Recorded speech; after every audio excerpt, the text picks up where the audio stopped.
Welcome to the Slop Temple. We pray this video helps.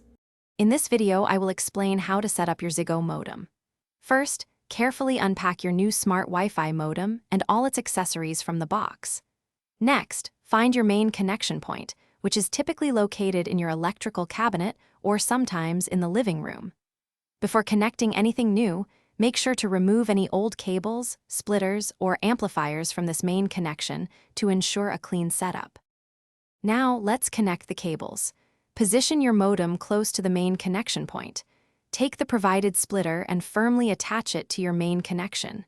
Then, connect the coaxial cable from your modem to the designated socket on the splitter.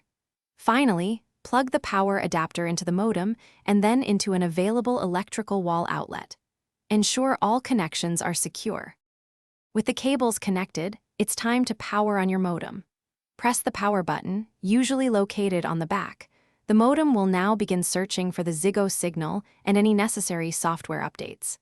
This process can take up to 15 minutes. You'll know it's ready when the status light on the front glows a continuous white. If the lights are still blinking after 20 minutes, double-check your coaxial connections and restart the modem.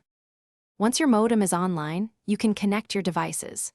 For Wi-Fi, find the network name and password on the sticker located on your modem. For a wired connection, simply plug an Ethernet cable from your modem to your computer.